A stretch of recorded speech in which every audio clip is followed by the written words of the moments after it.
Okay, over to you, Lynn. Hey, well, good evening, everybody. Lovely to have you here from all over the place.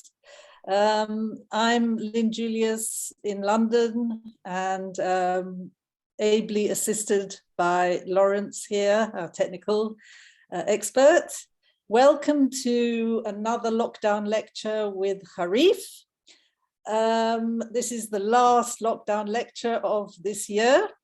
And I think we've done about 66 since the beginning of the pandemic and about 32 this year. And I'd just like to thank you all for coming regularly to our lectures. You are really like a family. We recognize familiar faces every time. And it's a great experience to be with you. So, for those who don't know Harif, we are the UK Association of Jews from the Middle East and North Africa, and we aim to raise awareness of the history and culture of these Jews. We have a website, www.harif.org, and you can subscribe to our emails there. And that's the only way you can actually get login details of our events. We also have a sister website called Point of No Return, which keeps you up to date with the news. This is being recorded, and there will be a video up on our website within a day or so. And it's also being live streamed to the Harif Facebook page. If you have any questions or comments, please do pop them in the chat, the button at the bottom of your screen. So to this evening's topic, which is the Jews of Turkey, past and present. There have been Jews in Turkey since at least the 5th century BCE. Spanish and Portuguese Jews expelled after 1492 were welcomed into the Ottoman Empire and formed a Ladino-speaking majority. Professor Yitzchak Kerem is an expert on the Levant, on the Jews of Greece and Turkey. He is a professor at the Hebrew University, and he will give us a potted history of the community. And I do apologize to him now for giving him such a lot of work. I know he's been working very hard on his PowerPoint. But I think it is a good idea to really give an overview of the history of this community. And from then on, we can perhaps specialize in other areas. Professor Kerem is a historian, he's a filmmaker, he's a founder of the Foundation for Jewish Diversity and the Sephardic Heritage Museum, Beit Maxim. He's also the editor of Sepharad, the Sephardic newsletter. So without further ado, I'd like to hand over to Yitzchak and to thank him very much for presenting this for us today. Over to you. So thank you very much to Lynn and Harif and all the audience, and I welcome your questions and comments. Lynn proposed to me this vast topic, and I thought I would also put a contemporary Turkish tint on it. There's a lot of controversial things. The overlining thesis here is that in the Ottoman Empire, that's the natural turf, the natural developing ground of the Sephardim. After the expulsions from Spain and Portugal, when they made it to the Ottoman Empire, this is where the Sephardim developed and evolved. And once all the places where the Sephardim lived in the Ottoman Empire, once they became under other dominions, other rulers, other empires, other modern nation states, that was the beginning of the end. That's when the Sephardim started to lose their identity, lose their indigenous rooted culture, traditions, etc., etc. Of course, it was compounded by migrations, but I've given you snippets. I gave a lot of material, but it's a vast subject. There are four main communities: Salonika, Edirne, Istanbul, and Izmir. And in the overview, Salonika decayed mainly because of Greek rule and then because of the Holocaust. Edirne, you'll hear what happened. It's basically anti-Semitism. It's a combined agitation by, as a part of Turkification in the modern state, also exacerbation by Nazi elements in Turkey and by Armenians who have a historical polemic. Yitzchak, can you try and speak nearer the microphone? We're having problems hearing you. It's very, very light. Do you hear me now? That's better, I think. Yeah. All right, I'm leaning for it. Doesn't matter. But so the and then in the two Turkish communities, these communities dwindled in the modern Turkish state. Hopefully, I'll get to it.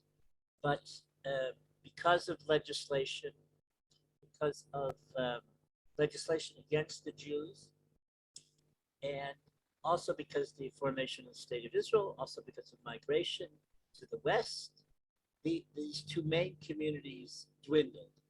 And today, under Erdogan, especially in Istanbul, the numbers have dwindled.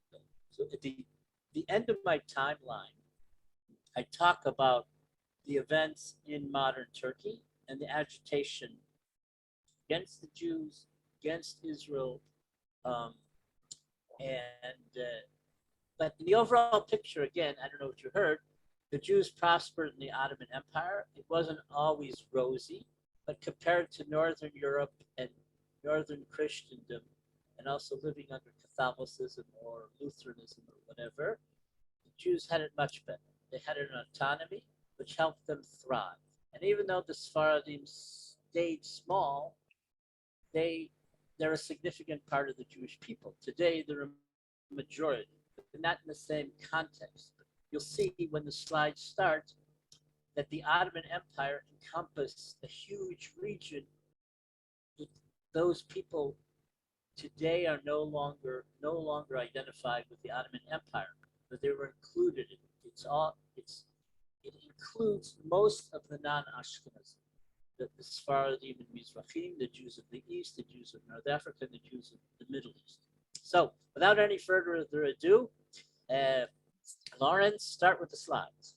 Okay, they're on. Can you see them? Next slide. Yeah, next slide. Okay, this is a map which basically shows the boundaries of the Ottoman Empire. And you see the Balkans. You see Serbia, Bulgaria, you see Greece, you see that green between Serbia and Greece is Macedonia, and in the west, Epirus. So that was where the Sephardim lived. That was the dominant Sephardic cultural center and rabbinic center. This Istanbul was actually a little bigger of a Jewish community. It was the capital city, but it didn't compare to Salonika in terms of rabbinic proliferation, in terms of the rabbinic luminaries. It didn't compare even in terms of culture and a lot of even the Jewish industries. And a latecomer was Izmir that only started to develop in the late 16th century, but became a major economic center and a major cultural center. And Edirne is like the fourth city. It's forgotten and it no longer exists. And you'll see the story. Next slide. So again, you see in 1580 what the Ottoman Empire looked like. So notice there are places Hungary, Wallachia, which is Romania, Rumelia, which is the former Yugoslavia, including Albania and Bulgaria. Anatolia is Turkey today, and then you have Egypt, you have Tripoli, you have Syria. I'm not going to talk very much about Syria. You have Iraq, and it even goes to Georgia and some of the Muslim republics today. Next. So the Ottoman Empire began in the end of the 13th century. Basically, these are moderate Turks. They were nomads from Mongolia. They came as nomads to this area of Asia Minor, and eventually they adopted Islam, but a very moderate Islam. And the first capital of the Ottoman Empire was Bursa. Now the Jews at this point are Romaniot. They're of a late Hellenistic culture. Their language is Judeo-Greek. They're Greeks. So why is it called Romania? Because it's the second Rome. It's not because it's Romania, the country Romania. And then you see Salonika was captured by the Ottomans from the Venetians in 1430. 1453 is the big date where the Byzantine Empire ends, and the Ottomans captured Constantinople, the capital. At that point, Edirne was the capital, but they're preparing for it to be the capital. Then you see other areas. Serbia was conquered by the Ottomans. Morea is the tip of the southern peninsula of Greece, called the Peloponnesus. But that population had an active Sephardic and Romaniot population until they were destroyed in 1821 at the beginning of the Greek Revolution. And you also have Bosnia. So you have all these areas which are Ottoman. And except for North Africa, they're very Ottoman. North Africa is like at the edge. It's officially Ottoman, but hardly at all. More Arab and other independent rulers. So in 1516, the Ottomans defeat the Mamluks and get control of Egypt, Syria, and Palestine, which also is monumental for the Jews also. That's when the settlements took off. For example, in the 16th century in Sfat, in Safi, there was many as 10,000 Jews, which is a tremendous amount. And that became a big power. You know about the Kabbalistic revival in Safed, but they also had an active fabric industry, and then the city was basically, it fell because of fires, earthquakes, and forced population transfers, which is called the Surgun, from Sfat to Cyprus.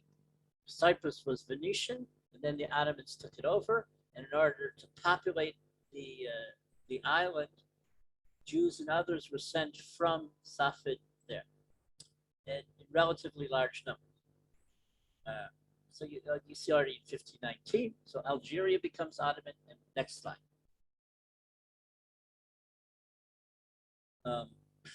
And you see some of the names of the Sultans. Suleiman the Magnificent. He conquered Belgrade and Rhodes, and he put up walls in Jerusalem. And then the Ottomans conquer Hungarian lands. They get to Vienna, they get to Baghdad, and they get to Buda in Hungary. And next slide. So wherever the Ottomans went, the Jews from the Ottoman Empire settled there. The Jews also supplied the armies. They were also involved in the Sultan's court, and they benefited from this. The Jews traditionally always wanted to be where the powers were to protect the communities, but there were a lot of economic perks, and the Jews dealt, especially the Sephardim, dealt with diplomacy.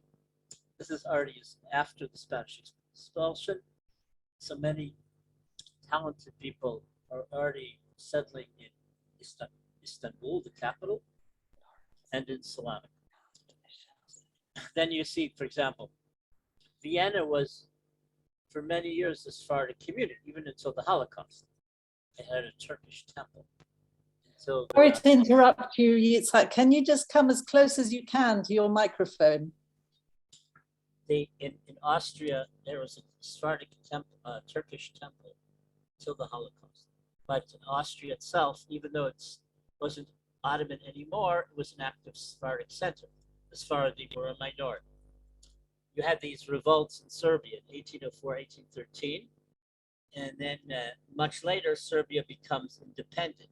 But these revolts shook things up, and it also created, because Jews migrated from Serbia, and created Sephardic communities in Romania, particularly in the region of Wallachia and a little bit in Transylvania. Do you hear me? Not terribly well. Could you try without your headset, Yitzchak? I don't think so, but Say something? No, can't hear anything at all now. all right. Yeah. That's better. Okay, whatever. You hear me at all? Yes, I mean, there's some suggestions to unplug your headset, but you tried that. Get in here. Hello? Yep, Hi, yep, You hear me? yeah, it's still not terribly loud.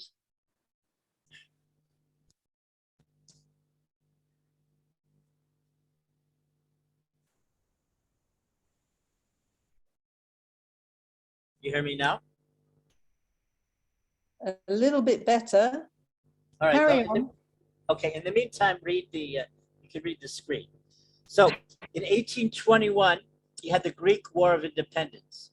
It's in the Peloponnese. It was started by Romanian Greeks, Greek Orthodox, who wanted independence. They were influenced by nationalism.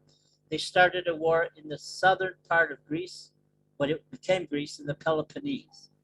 Okay, so the society, the Greek Nationalist Society, which instigated the rebellion, was called the Philiki Interia.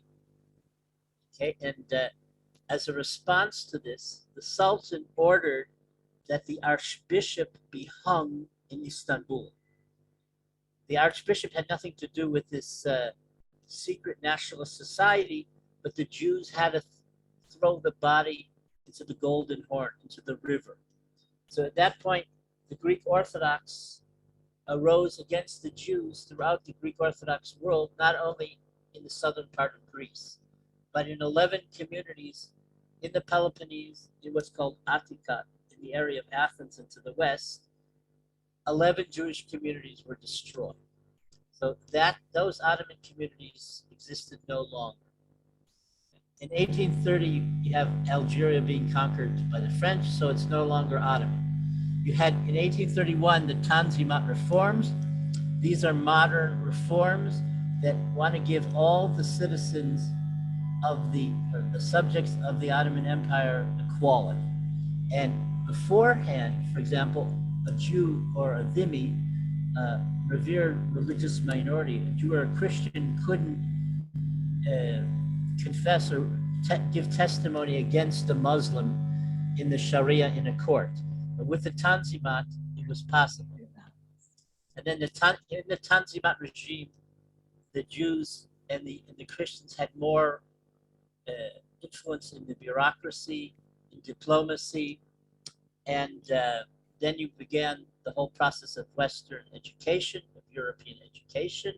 Jews and others, of course, entered medicine, law, pharmacy, etc., etc.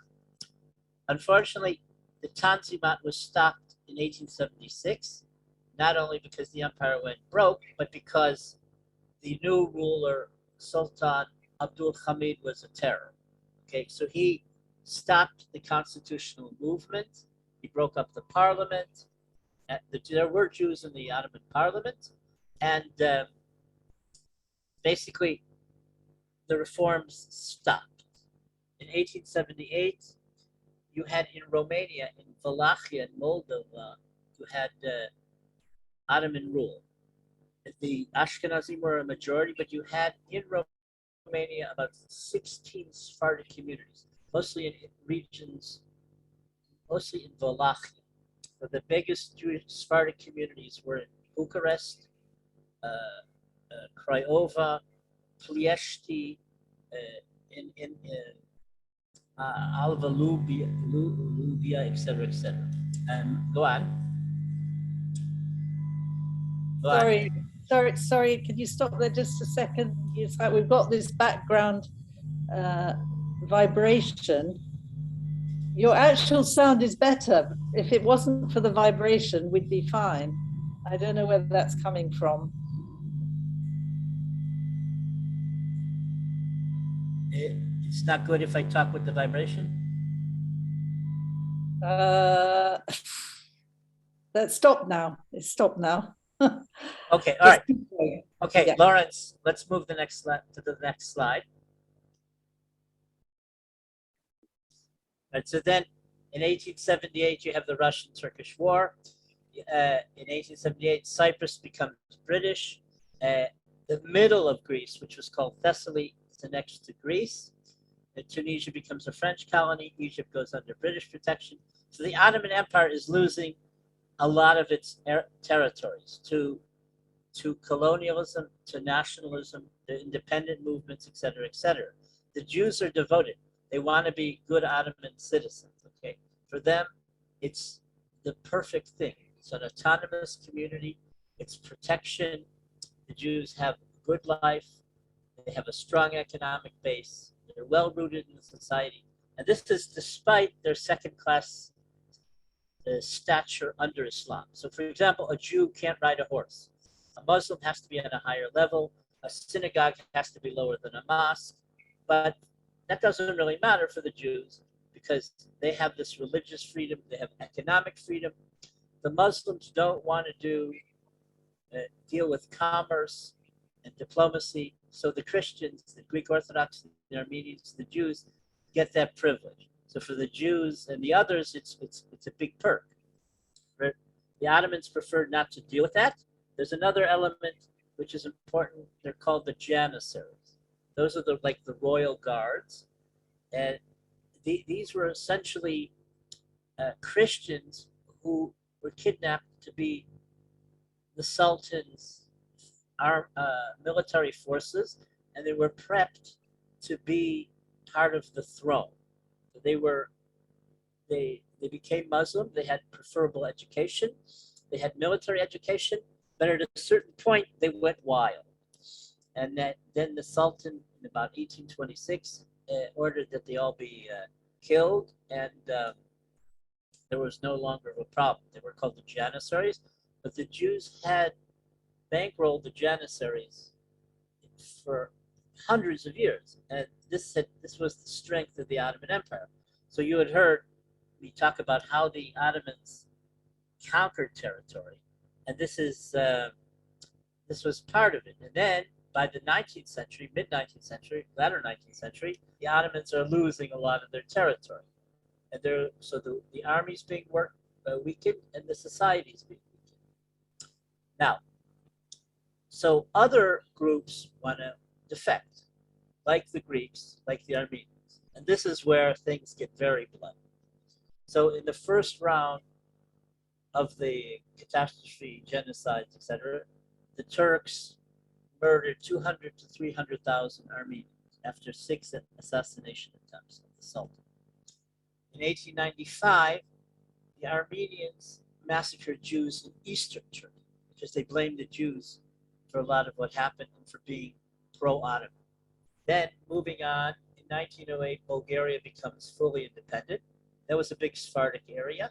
It's thought that the Bulgarian Jews were secular, but they weren't secular. They were traditional. In the 19th century, end of the 19th century, beginning of the 20th century, they're involved with the isms. They become socialists, Zionists, etc., etc. In 1908, the Ottoman Empire has the Young Turk Revolution. That was an effort of the minorities and Western educated Turks to have a modern society of equality. It didn't work. Anyway, and then in 1909, there was the Adana riots, where the Armenians didn't want to say the prayer for the Sultan at Easter, and then the Turks killed about 500, 6,000 Armenians, and the Armenians blamed the Jews. Go on. Ah. Moving on. Okay, so now the Young Turk Revolution, actually the main manifestation was in Salonika, and one Jew named Emanuel Karaso was one of the main speakers. But in the end, Turkish nationalism prevailed and Turkification. But in order to make sure that the revolution worked, the Jewish socialist leader in Salonika, Avram Ben Araya, who had 6,000 Jewish socialists with him in his movement, a few hundred stormed the capital and arrested the Sultan Abdul Hamid, and they imprisoned him in Salonika. But in 1912, Salonika was annexed to Greece in a war. Going back 1 year, you have the Italian-Turkish War, and then Libya is one of the rare times that Italy actually won a military campaign, and they gained Libya, and they also gained the island of Rhodes. I won't go into what all the Balkan wars are. It's not so important for the whole subject, but in 1912, Albania declares independence. Because the communist period, we don't hear too much about Albania. But historically, Albania was an important trade route, and there were Sephardic and Romano communities there. In 1915, you have the Gallipoli campaign. So that's under the command of Mustafa Kemal, and the Turks repel the British invasion in the Dardanelles, the Straits. So Kemal, he's an important figure, okay? He became Ataturk, the secular leader of the Turkish Republic beginning in 1923. Now, who was Ataturk? He was what was called a Dunme, a follower of the false Messiah Shabtai Tzvi. He was a part Dunme, mostly Muslim, but he lived in the Dunme, one of the Dunme neighborhoods in Salonika, and his house is where the Turkish consulate is in Salonika today. And I have his whole pedigree and family tree in Ottoman Turkish. Okay? But what he did was very important. So he created the modern secular Turkish state, where there was a separation of religion and state, and government and the military. And all that was broken down by Erdogan, who's a different total phenomenon. But even though the Ottoman Empire ended, you had some continuity in terms of, call it this, a Turkish moderation. Now, in 1915, you have the Armenian genocide. I won't go into the whole thing, but the Jews aren't involved, but it's a huge tragedy and a huge point of contention. Afterward, in 1919 to 1921, in Armenia, which became a Soviet republic, the Armenians had a mini state. Okay, but I'll just say that some of the heroes in the Armenian War of, call it, independence, afterward were dissidents against the communists, and they joined Nazi forces in World War II to fight against the Allies and the Russians. So this is a very, very loaded issue. Okay. In 1917, the British mandate begins in Eretz Israel, and there's the end of Ottoman rule. Now, most Sephardim, Jews of the old Yishuv, wanted Ottoman rule. The Zionists wanted to get rid of the Ottomans, but the Ottomans wanted the status quo. They wanted the empire. The Sephardim liked the empire, and they weren't into independent nationalism. the Ashkenazi Zionists from the labor movement in particular were activists, and they wanted to create a Jewish state. So the only thing I'll say is that in World War I, when the Turks were losing, at every stage they evacuated the Jews and sent them farther north. And they also expelled the Jews to Crete and also to Egypt. In 1919, Greece was led by the Republican Eleftherios Venizelos, who was purported to have a Jewish mother named Blue. He had an anti-Semitic reputation. So he attacked what's called Eastern Thrace, Turkish Eastern Thrace, which included Edirne and Asia Minor, to establish what was called the Greek Megali Idea, the greater idea to recreate Greece in the territories of the historic Byzantine Empire. So the Greeks ruled Edirne and Asia Minor and Izmir for 3 years, and this is when the Turkish War of Independence began, and Ataturk or Kemal, Mustafa Kemal was the head of the rebellion, and he became the founder of this new secular state in 1923. So moving on. How are we? Lawrence? Next.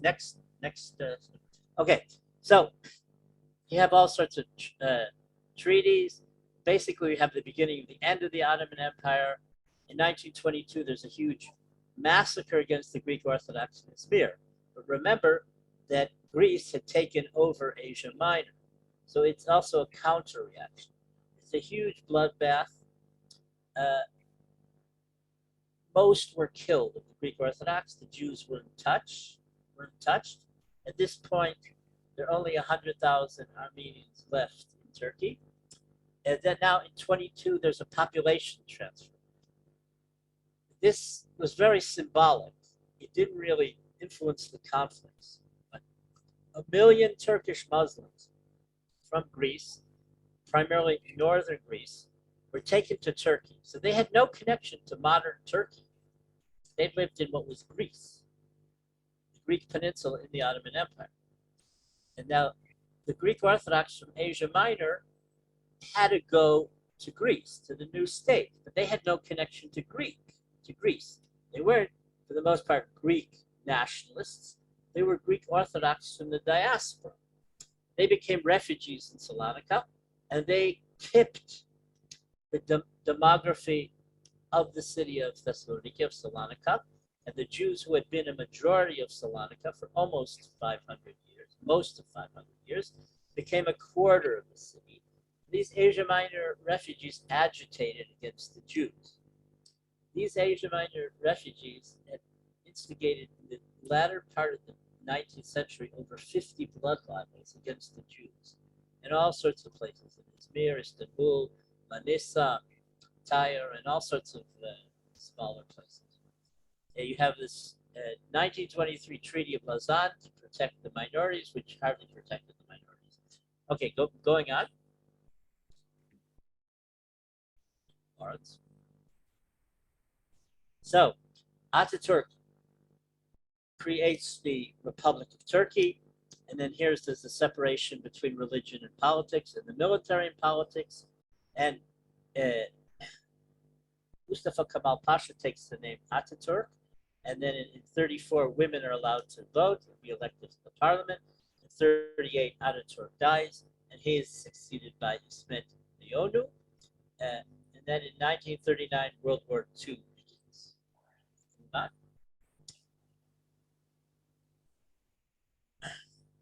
Okay, in World War II, the Turks were neutral until 1944, and that's when they were anti-German.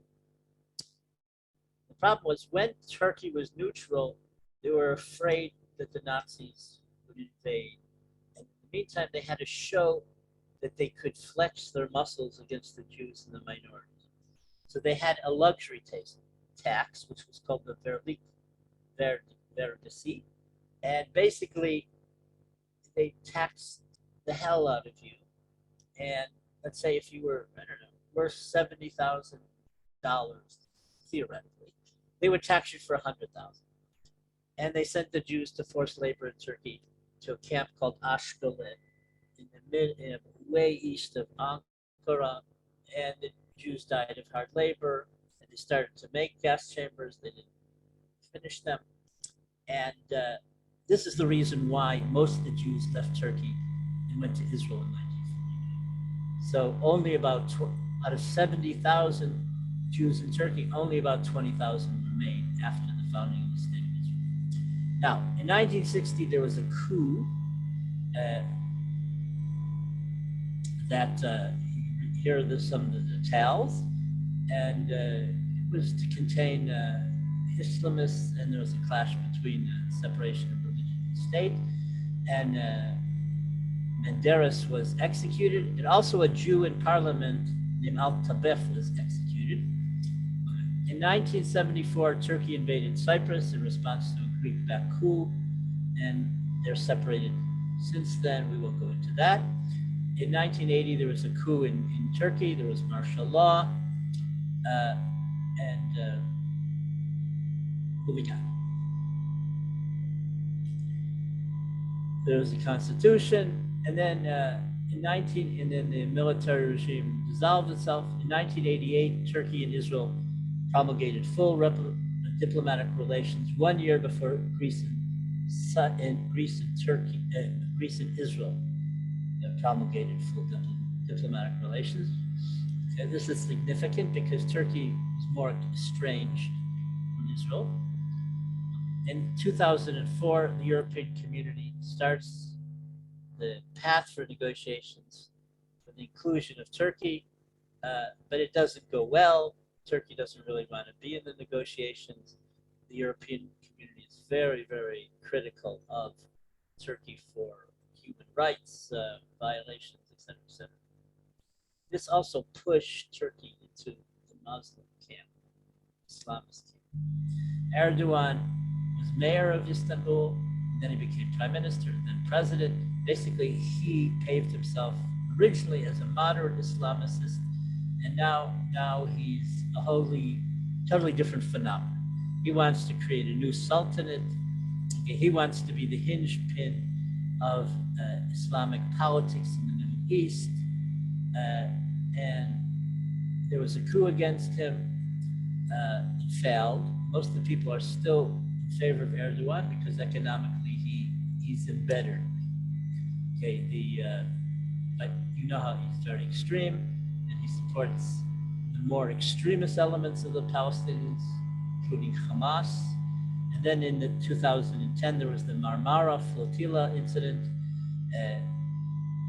and Israel wouldn't allow the boat in, and there was a fight between the Israeli army and the activists, and 9 people were killed, dozens injured, and Israel ended up paying $20 million in indemnity. In 2016, there's the failed coup against Erdogan. Now it's blamed on the Gulenists, the opposition to Erdogan. We don't really know who in the army was in on the coup. The only thing I'll say, and this is very delicate, the Dunme were also always part of the elite in Turkey. In the population exchange, they had 3 neighborhoods in Salonika, so they're Jewish on the inside in various ways. One of 3 of the sects had wife swapping on the evening of the equinox. So the rabbis in Salonika said across the board that the Dunme, because of bastardization and mamzerut, can't be considered Jewish, so they had to go back to Turkey. Basically, they've been part of the elite. They've been part of a lot of prominent journalists who were Dunme, many politicians, a lot of the army. They're very secret. So as crypto Jews, which are very something very integral to Sephardic identity, they are totally, until about 20 years ago, until basically they came out, 2 of the 3 groups and said we want to affiliate with the Jews. They were an enigma. They were a secret. Okay, So as crypto Jews, as a crypto group, they play it very well. And so we don't really know who they are in terms of the government. They're attacked in the rhetoric and in the media, but there are issues, but we don't know. I'm sure we'll understand in decades what happened, but until now, we don't understand.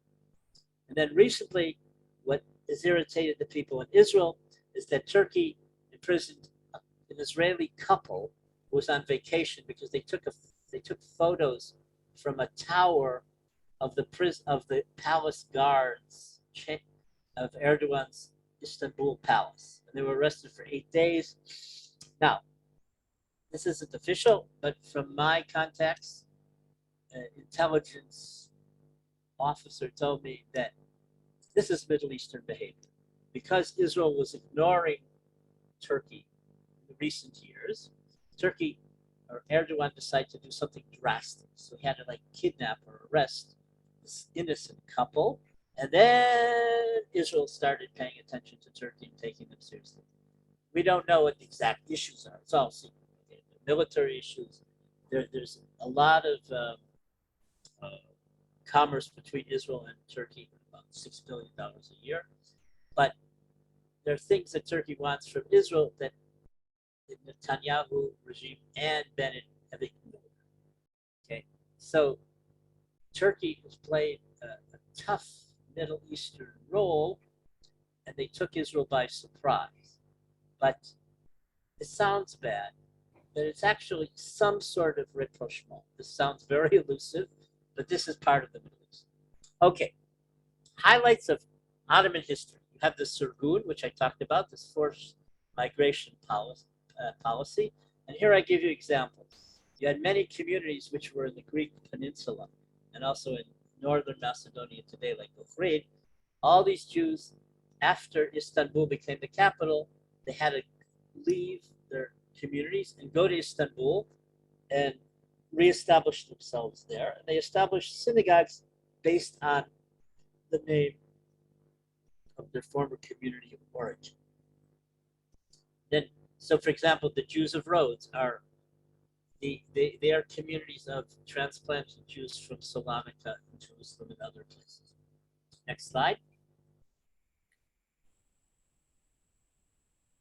All right. So Salonika is the gem of the Spartan world.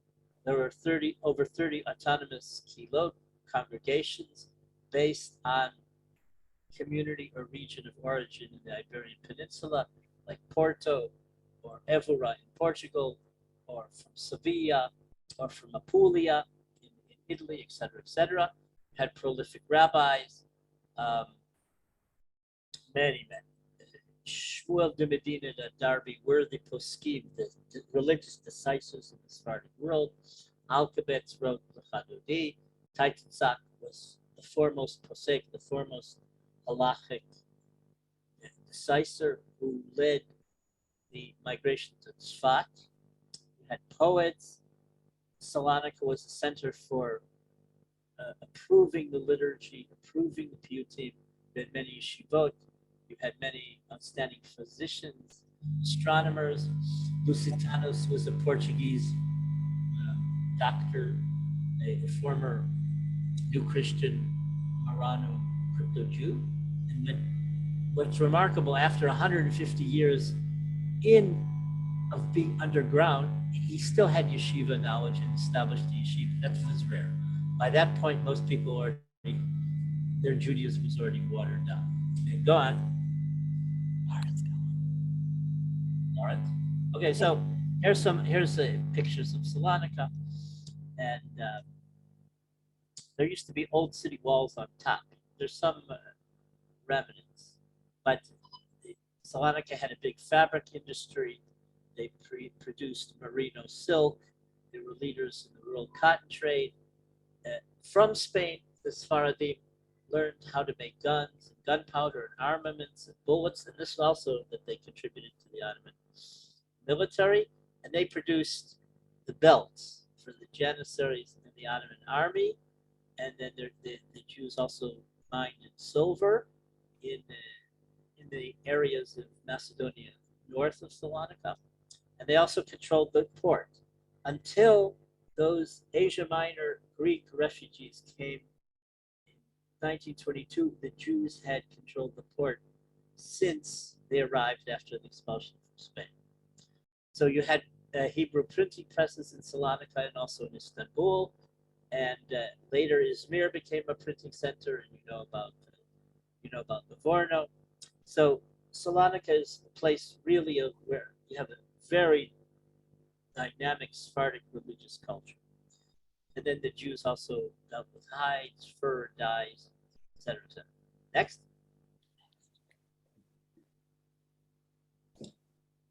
So not everything was fine and dandy.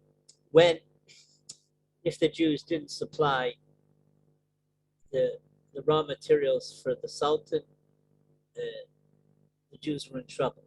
So the Sultan executes Chief Rabbi Yehuda Kovo for underestimating the amount and quality of fabric transmitted to the authorities for the poll tax. The Jews, the minorities, had to pay taxes as non-Muslims to the Ottoman authorities, but they paid it on a community level. Now, there were other ways that the Sephardim had taxation, had what was called the Gabel tax. So they had tax on wine, and cheese, and meat that were sold in the market.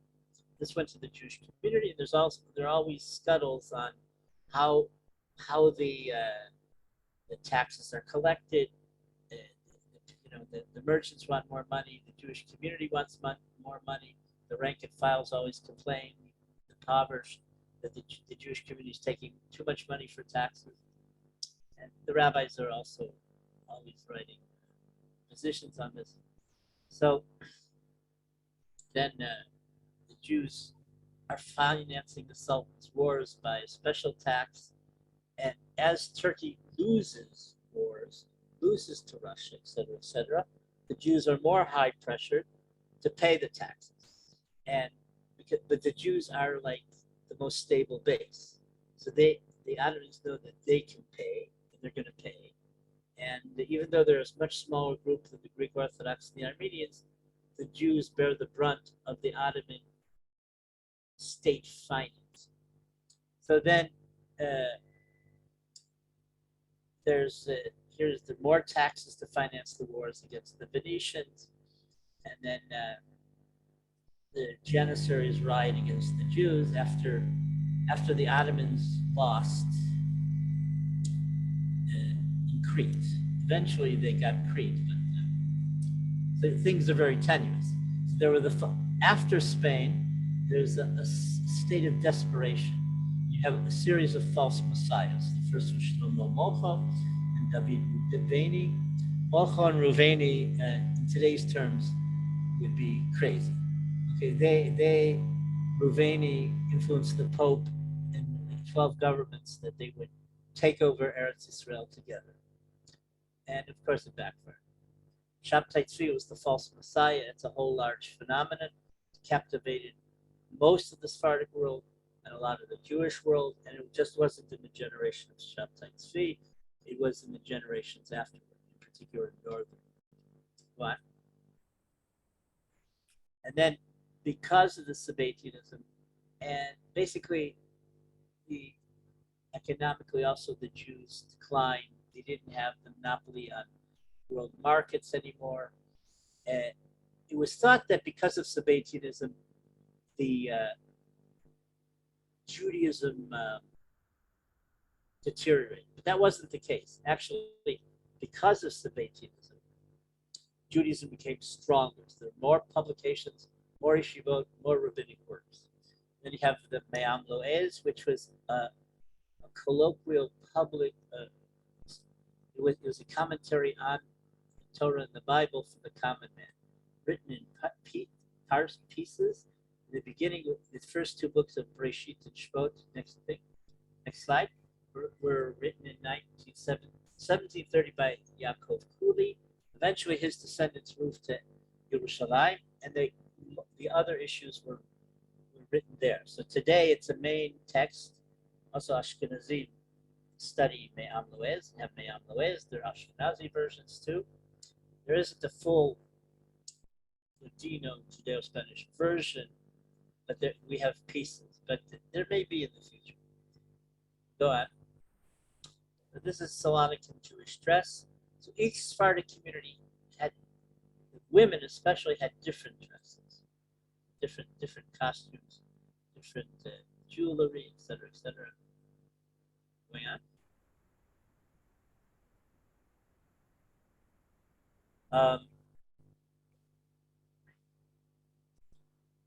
So then you see the dress. I don't want to go into it. I've written academic articles on how the dress changes, how the sexuality of the dress. You can imagine as modernization progressed, that there was more cleavage that showed, and there was less modesty. Now there are things that we see in Israel from the ultra Orthodox that we say that's something new, that's abnormal. The Sephardim had modesty controls. Okay, they lived in courtyards. They had courtyards in Spain, and then in the Ottoman Empire, whether it was Jerusalem or Salonika or wherever, they had courtyards, and the Jews were crowded together. And there was a lot of immodesty, people living together. The men are peddlers. A lot of families live together. The women cook together, they clean together. That's where Sephardic folklore and a lot of the balladry comes. But there are a lot of illicit things. So rabbis and modesty squads were active. They were active in Tzfat, they were active in Monastir, they were active in Salonika. So this was part of their life also. Amazing. Go on. Next. I talked about the Ottoman reforms. So basically, in the second part of the 19th century, you have Europeanization and modernization. You had the Alliance Israélite Universelle, Jewish French school system, and you had foreign schools like the Lycée Français, like the German Hilfsverein, like the Anglo-Jewish Association schools, etc., etc. And all this brought on, in the end result, secularization. So it brought a dwindling of the rabbinic culture, but the positive drawback was it made a rich Sephardic secular culture, whether in the press, literature, historic works, Judeo-Spanish theater, music, balladry, etc., etc. And then the Salonik had many famous religious and secular poets, historical figures, musical figures. In the end, it wasn't even the Greek period which dampened it, was the Holocaust. So that's something that's the explanation. Mhm. Whatever happened was it annihilated most of the population. Those Salonicans who went to America eventually either assimilated or let's say conducted the culture in a very watered down fashion. Some of the people listening to the Zoom now are, let's say, are Sephardim from Seattle. Relatively, they still have an active Sephardic community, not just the synagogue life, but more. But most communities of Sephardim hardly have an active cultural life. And I even include Latin America. Latin America is a third Sephardic. You're going the wrong way. But in Latin America, the Spanish culture is dominant. In America, you have American culture, which is dominant. In Europe too. Okay, so whether it's in England or France, that you have dominant cultures which drowned out Sephardic lifestyle. And then you have the language just falling by the wayside. And in Turkey, when you had the Republic, they changed the language. They made modern Turkish. They did away with Ottoman Turkish. The Jews hardly knew Ottoman Turkish. But the thing was that all languages had to be in Latin letters. So Judeo-Spanish lost its main tenets and was written in Latin letters. And from that, the whole language and cultural decayed. So in Istanbul and Izmir, which were large communities, there was no Holocaust there. These communities assimilated, and from migration, they really didn't recreate themselves. They had, let's say, there was a small Turkish Jewish synagogue in Buenos Aires. Basically, they lost the culture. This Beth Shaul is the main synagogue in Salonika, which was destroyed by the Nazis, and the Recanati family synagogue in North Tel Aviv looks like that. Mhm. Okay, so this is, in 1917, there was a huge fire in Salonika where half the city was lost, and of 72,000 refugees, 55,000 were Jews. Okay?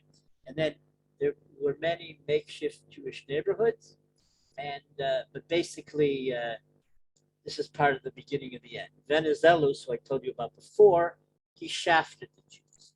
They didn't get indemnities for their property. They got lottery tickets.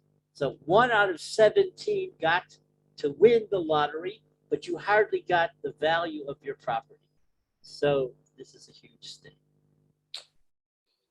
Okay, going on. Now, so the big cemetery in Salonika had existed for 500 years, and that's the site of the university today. The city wanted, since 1927, wanted to make a highway, and the Jews fought it. But in the Holocaust, the Nazis made the Jews send 4,000 young men from the ages of 18 to 45 for forced labor. And it was grueling, and there was typhus, and they couldn't do it.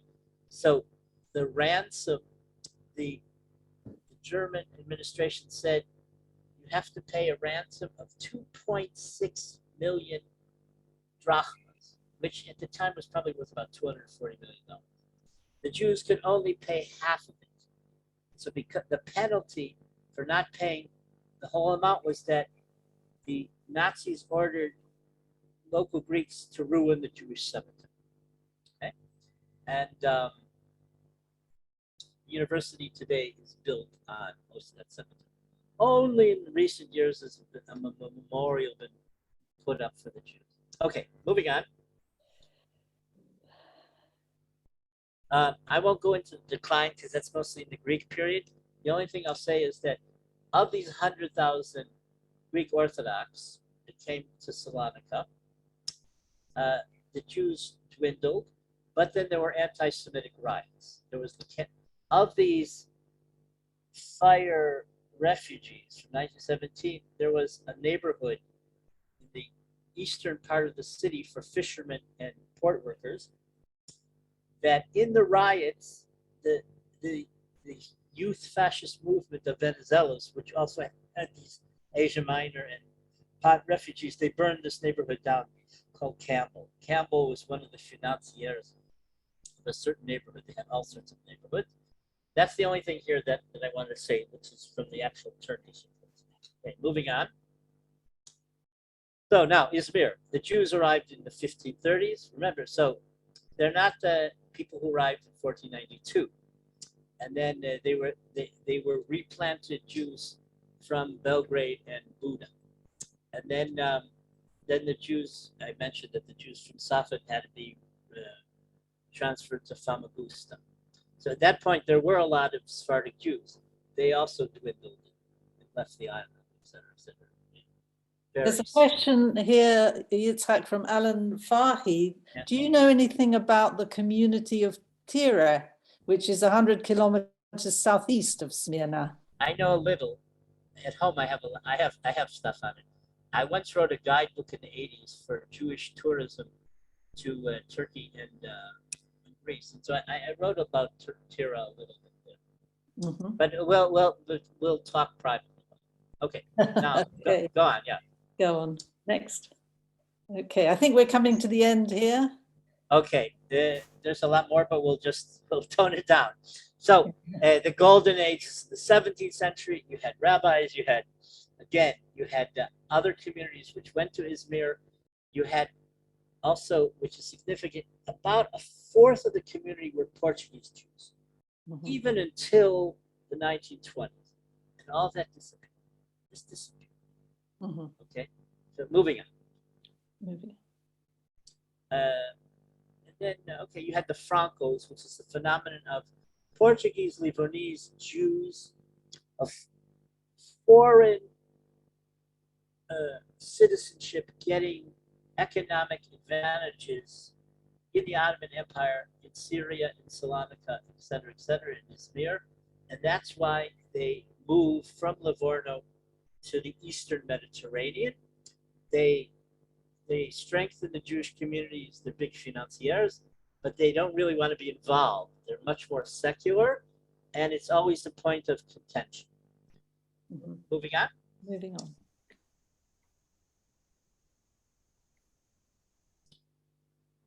So this is more about the history in Izmir. The rabbis, despite the Sabbatian escapades, Izmir remained a strong halachic community and center. It had many synagogues. You can go today and even see some of the synagogues. They still exist. There are hardly any Jews there, but it also was a very strong Jewish community. Next to Salonika, it's the second. It was the most profound Sephardic community. I just put a thing here about an issue. Mina Rosen published this thing about Istanbul. And next slide, she has a chapter on meat and kosher meat.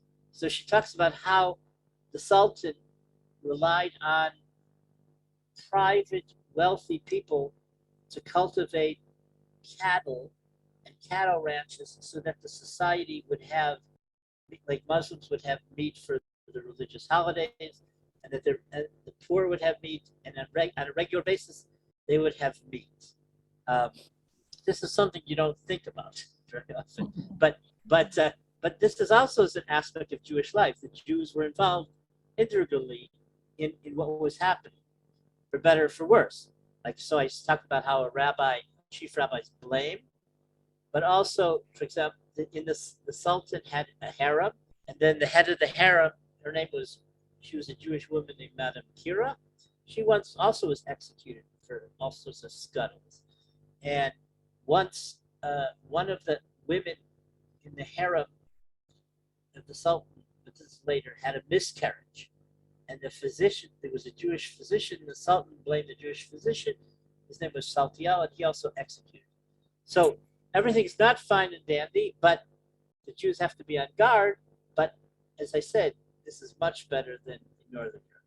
So these are luminary rabbis from Salonika. You've seen some names, but we don't have time to talk about this. Now, go on. I think perhaps we better call it to, perhaps we should devote a whole lecture to all these luminaries because there are so many of them. What do you think? Sure, there's plenty. We have plenty of future material and possibilities. Yeah. Okay, go. Let's see if there's anything else. I don't remember what I put on. Therefore, so I tried to focus on luminaries from other places. Okay, just these are the front row Sephardic halachic figures. Yeah, absolutely. I just want to say, but when an Ashkenazi says the Sephardim don't have halakha, don't have rabbinic traditions, this is a counter. Yeah, okay? Absolutely. Okay, go on. So Pella Yoetz, Eliezer Papa was the founder of the Sephardic Musar ethics morality movement, which is significant. It was a 19th century phenomenon. Go on. In Bulgaria, in Silistra, Bulgaria. Edirna, let's just give 2 minutes to Edirna. So that's the fourth biggest community, okay? This is significant because we're also integrating Turkey. Mm-hmm. So the Sephardim were welcome there. They integrated. Also, before the Sephardim came, you had Ashkenazim who came fleeing the Black Plague. But Salonika had 30 different communities. So Edirna had 15 different communities based on community of origin in Spain, Portugal, and Italy. Moving on. Go on. So just like Salonika had its luminaries in modernization, Lawrence, go on. Edirne also, it had schools, it had Judeo-Spanish publications, it had, like I mentioned, this it had grammar, Judeo-Spanish grammar, primers, and all sorts of things. So this is part of, the Sephardim didn't have enlightenment so to liberate themselves from a repressive society. The Sephardim had westernization to advance themselves socioeconomically. So it's not the enlightenment so that they get out of the ghetto. It's progressing in time. Go on. Yeah. Can I just say perhaps we should wrap up there? Oh, wait. Okay, go on. Go. I want 2 points. 2 points. You've been going for over an hour. Okay, Lynn, 2 more points. 2 more points. Okay, Go. 2 more Next. points. Yeah, go on. Very important. Okay. Anti-Semitic riots in Edirne, Thrace, and Dardanelles. 3,000 to 7,000 Jews flee that will never come back. Next slide. Oh, this is very important. This academic article by this Turk, Elidur, talks about the factors for the riots. Go on.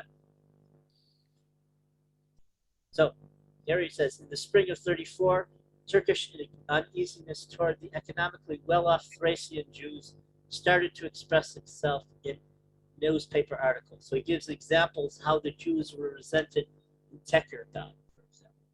And then you have the Armenian agitation. Then you have the Nazi agitation and the Turkish Nazi agitation. Okay, and all this, I wrote about these things 20, 30 years ago, but the Turkish government in publications and encyclopedias didn't want to publish it.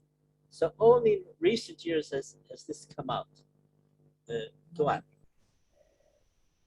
Okay, now, Lynn, one last thing. Okay, one last thing. Okay, so all these Jews, 30, 40,000 Jews left Edirne. They just, after these riots, the whole community disbanded, okay? Now this was, in the early 80s, this is what the Great Synagogue looked like, okay? It had been rebuilt after a 1905 fire. Next. Okay, so in the 80s, there was nothing there. No Jews left, but out of nowhere, in 2015, the Turkish government paid for the building to be redone. Today, it's essentially a museum. There are no Jews anymore. Next slide. This is what it looks like today on the outside. And next slide. That's what it looks like on the inside. Okay, so there is hope, all right? You're never going to bring back these Jews there.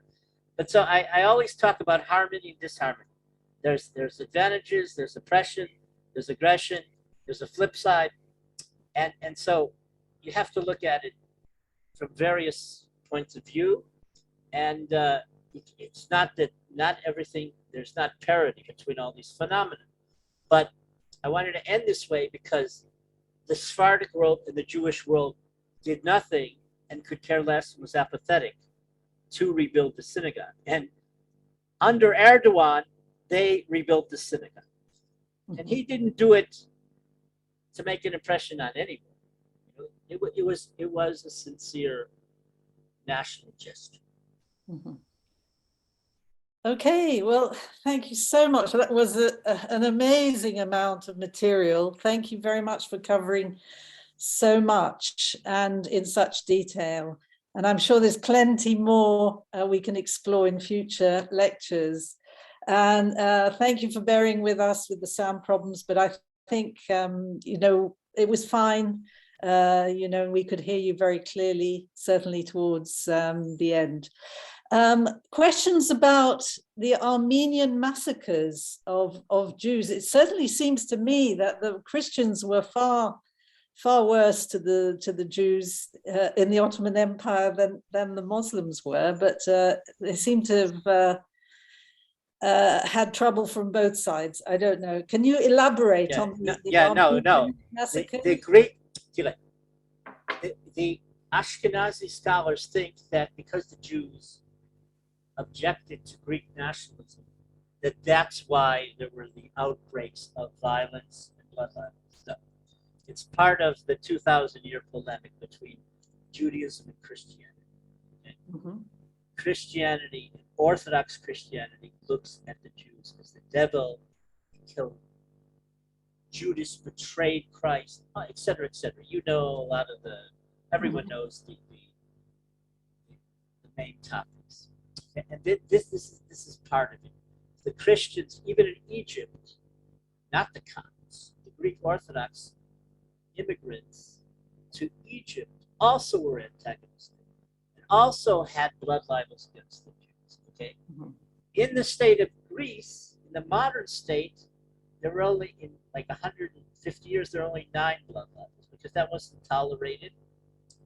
But in Turkey, how we'd say Israelis would say that the Greek Orthodox had held their head up much more and were more assertive. Okay, the Greek Orthodox frontally confronted the Jews. Usually it's the lower class, lower clergy, but they even on Easter once even the passing of the flame, they almost burned down Jerusalem.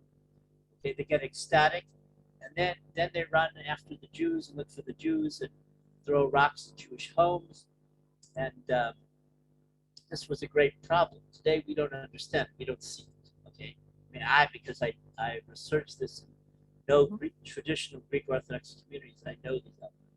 The average person will never see it in his life, and the Armenians hide this. Turkey always reacted excessively to secessionist movements and to counter-nationalism. But the Greek Orthodox and the Armenians don't hide, have it in the Ottoman Empire, didn't hide their disdain for the Jews.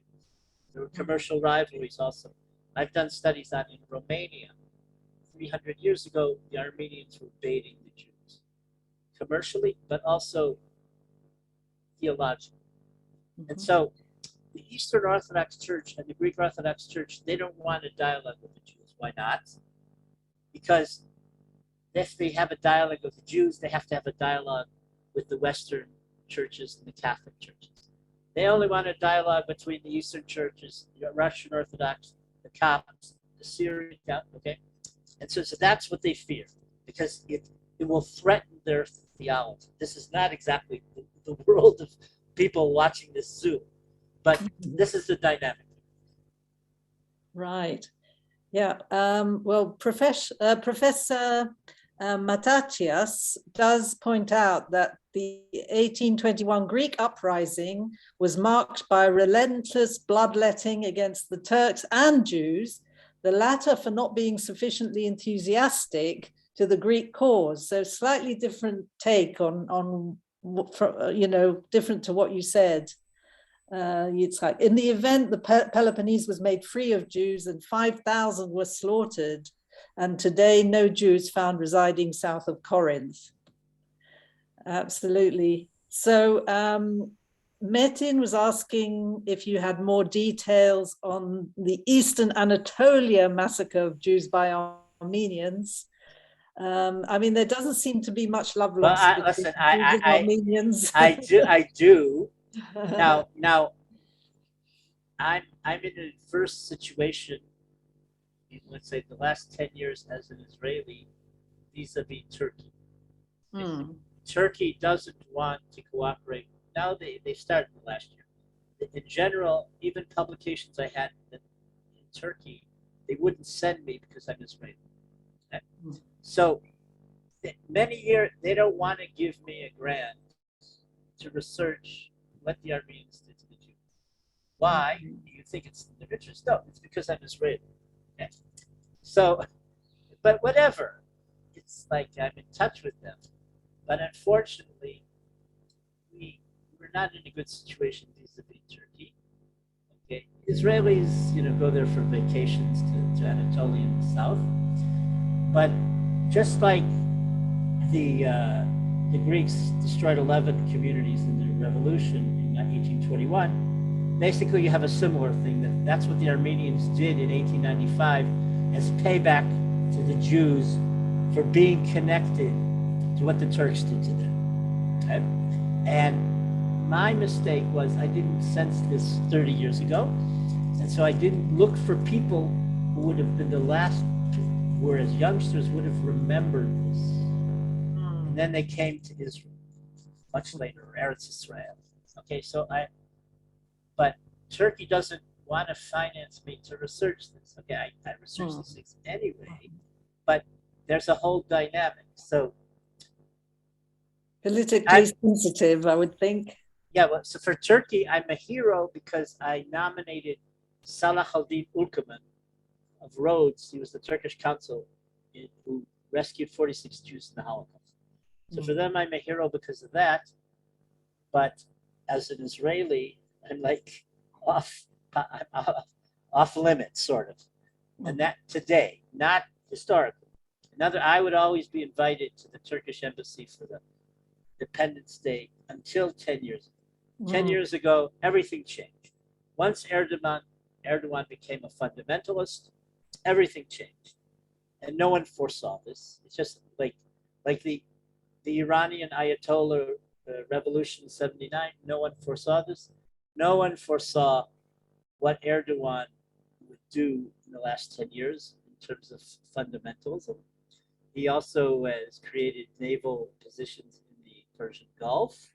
Okay, and no one foresaw what would happen in Syria. So you all can tell, and you all understand what Erdogan has done, defending the people in northwest Syria and against them, and what he's done against the Kurds. Okay, so all these things are volatile issues, but I've researched these massacres in eastern Turkey in many places. So some of these people are Azeri Jews, Persian Jews, Kurdish Jews, you should say Aramaic speaking Jews. Some, and like for Urfa, those Jews, they're originally Kurdish or Aramaic Jews, but the Arabic became their language. So it's a mission. They're from Turkey, but they're not Spartan for the most part. Okay, so these are other people in eastern Turkey, but we do know how they were massacred. Okay, so the Ashkenazim sympathize with the Armenians, but they don't understand who they're dealing with. And as you understand, this is very low. Is that why Israel has not recognized the Armenian genocide? Yeah, because Israel, now most people don't understand. Okay, but the Turkish Jews and Sephardic Jews who are part of the government, whatever, won't allow this to happen. Okay, and they provoke. The Armenians provoke in a lot of ways. I don't want to go into it, but okay, and they're very violent, and they've been involved in terrorism against the Jews in Israel very actively in the last 40 years. Just remember that one of their centers is in Lebanon. Okay, so what happened in Lebanon, Lebanese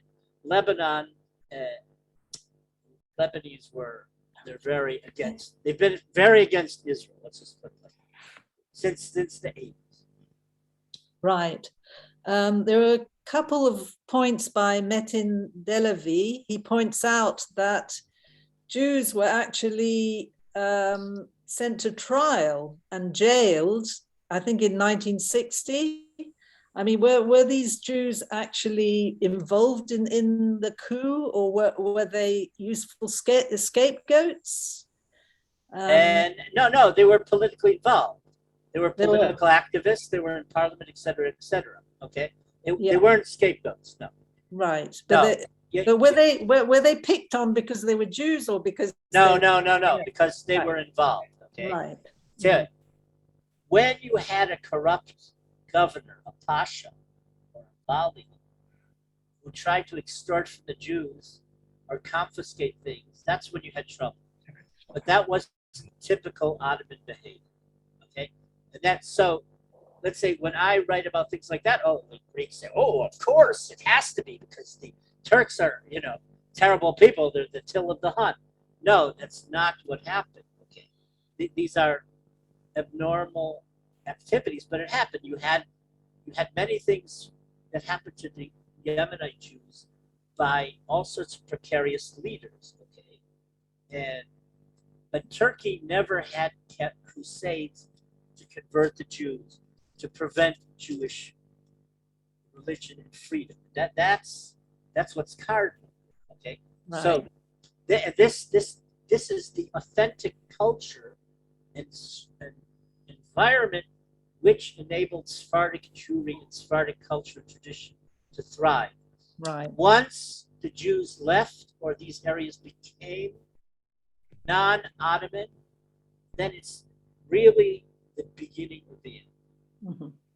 Can I just bring in Metin, who's with us? Perhaps you'd like to comment? Just a second. Not any special comment, but I would say that the two names I mentioned were MPs, Member of Parliament. Right, yeah. Mm-hmm. And the first one died before any trial. And the second one was released after 2 years, but died after a brain operation. That's Mm-hmm. But by the way, you didn't mention the wealth tax affair. No, I did. Maybe you didn't hear it. Maybe you didn't hear me. I did. I talked about the Varlik. I talked about the Varlik Vertigacy, and I talked about Ashkelon. Yes. I did. Okay. Sorry. You were. How would you say, daydreaming or something? I don't know. Okay. Thank you for that. So Zahra asks, was the fire and the massacre in Salonika in 1917, was it arson by the Greeks or the Armenians or the Turks? No. It was the city was like a matchbox. We're all wooden shacks, wooden houses, and some woman, she was cooking, a Greek woman, and the flame got out of control. She was cooking potatoes, but the British soldiers didn't want to intervene because they figured that the Turks would capture the city anyway. So what did it help? Okay, and so the fire, that you have strong winds from what's called the Vardar, from the west, from the northwest, from Macedonia, et cetera, and it just went out of control. I didn't mention before, there was a huge fire in 1890 that burned a fourth of the city. Between those two fires, a lot of the Jewish artifacts and books, documentation already was destroyed, even before the Nazis took it. Right. And of course, Boris is curious about the current status of Jewish life in Turkey since Erdogan came to power. I mean, do we have any idea of how many Jews still remain in Turkey? The last I heard, there are only 13,000 left. 13? Yes. 13. Right, 13. So there's a lot of migration to Israel, also to Spain, who knows what. But no, the numbers are down, okay? So it's very inhibiting. Well, some Jewish clerks have been detained, okay? But it's not a good situation, and there's no free press, and there's political repression, and the rest you understand. Mm-hmm. Is there compulsory military service? Because obviously that could be a reason why young men are leaving. There is. Historically, that's why people left the Ottoman Empire. After the Young Turk Revolution, the Jews realized that they would have to be in the Ottoman Empire. That's why they left Rhodes. That's why they left Tekirdağ, okay, and Çanakkale, et cetera. Explicit because of that. They also left Salonika or Kastoria. That was part of it. So if you went to the Turkish army, there's nothing. You'd be ignored. You'd starve to death. Okay, you probably wouldn't die in battle. You would die of starvation or whatever, or the cold. So you see, and then a lot of Jews, like in Palestine, couldn't pay what was called the bedel. You had to pay an exemption fee of 50 gold pounds, Napoleons, and so most people couldn't pay that, so they had to go to the army. I interviewed a lot of people who paid all sorts of tricks not to go. Okay, and then most people disappeared. They just never came back. Very sad. I think Jake had a question there. Sorry, I've just lost it. What does Professor Kerem think about President Erdogan inviting rabbis from Muslim countries attending a conference in Istanbul last week to meet with him in Ankara in a surprise invitation? Apparently the meeting lasted for over 2 hours. Do you know about that? No, I don't, actually don't know. It's on one hand, it's surprising. It's probably not exactly tokenism, but no, it's meaningful. It's a good gesture. Okay, there are religious issues, you know, but you know, it's also like Bahrain now in the Emirates. Okay, so for a small amount of people, this is their new niche or enclave. But what happened with the 2 Israelis being arrested is much more important. Okay, More important. that's the issue. Okay, yeah, that was extremely sneaky, and Erdogan didn't win points. Okay, of course it's a good thing, you know, to bring all sorts of rabbis and to have connections. It might strengthen a little the Jewish community. One thing I didn't mention. Ataturk created a nationalism which frowned upon internationalism. So international organizations couldn't operate in Turkey. There were Zionist movements under the carpet, and there was a lot of illegal immigration. Or they helped from Turkey in illegal immigration from Central Europe and the Balkans during the Holocaust. But the fact that there isn't official international cooperation impinges about Jewish life, because you know Jewish organizations abroad help in a lot of ways, to a lot of schools, synagogues, movements, and so if you don't have that, you're missing a lot. Turkey, the Jews have had a good economic base. Who knows what will be? Okay, but it's not an atmosphere where the Jews can really thrive. No, absolutely. Can I just, I think we have to bring this meeting to a close soon because we've been at it for about an hour and a half. But before we go, can I ask you something which was absolutely intriguing about the Jews who jailed the Sultan? Can you tell us a bit more about that? In 1909, Ben Arroyo and Abdullah Hamid. You see, because after the Young Turk Revolution, the Sultan actually said he would recognize the revolution and the new government, and he didn't. He betrayed them. Okay, so that was the reason. Ben Arroyo wasn't just a folkloric figure. He was part of the Second Internationale. He was a world socialist leader. He was on par with Lenin, all sorts of people. Okay, so he wasn't. In the end, he was sent to Dachau in 19. Okay, he was a very, very serious leader. Okay, and so Sultan, he didn't anticipate it. He was playing with the wrong people. You wouldn't expect that. I don't want to be condescending. You wouldn't expect that from Sfaradim in the empire to be like that. Okay, but they really stood up for their rights at this point because they had high expectations for the Young Turk movement. They were prepping this up underground for years, and essentially it fell. And then it didn't help that they had this revolt, but it's, you know, they made an effort. Okay, we only know in hindsight that it didn't help. And basically you have the whole thing of Turkification, just like I mentioned in 1934.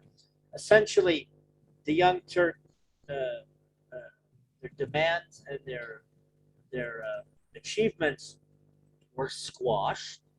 And but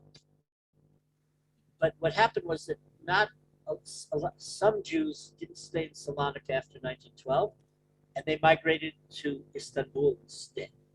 Some of these people were active in the Young Turk regime, like Tekinel, Isaac Cohen, and Carmen also a little bit. But they had minimal influence. Okay, so there was no. The main wave was Turkish nationalism, and okay, it was a secular republic, a secular Turkish modern republic, and that was dominant. And what the Jews and the other minorities wanted in the end, there was no way to achieve it. Right. And so these young Turks, were they punished in any way or what? No, they weren't punished because remember they got the Sultan. Okay, but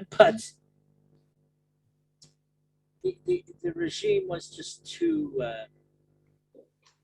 too Turkish. Okay, Too Turkish. All right, it had a different agenda to make a Turkish republic to change the empire into something much more Turkish nationalist, secular, but okay, and not multinational, not multicultural, and also not to take in account these ideological streams like the socialist, the communist, and Zionist streams. Yeah. Okay, so there, in the end, there was a big clash. Yeah, sure. Just wanted to show, my husband Lawrence does collect postcards, and here's a nice postcard showing two ladies. It's a mother and her daughter showing how the two generations. Yeah, do you know what date it's from? It should be like the 30s. No, I've seen that before. I used that once. Yeah, okay. If everyone can see. So there you go. You see, so they until World War I, you still had younger people with traditional dress. Mhm. Afterward, you only had older people with traditional dress, and then most people say dressed a la Franca in a Western European mode. Mhm. So that's what this picture is demonstrating. Absolutely. Okay, so Selena wants the picture on the Facebook page. We can do that for you, Selena. Okay, I think we've come to the end here. I know there probably would be more questions, but I think we will bring the official proceedings to a close. Anybody who wants to stay on is welcome to.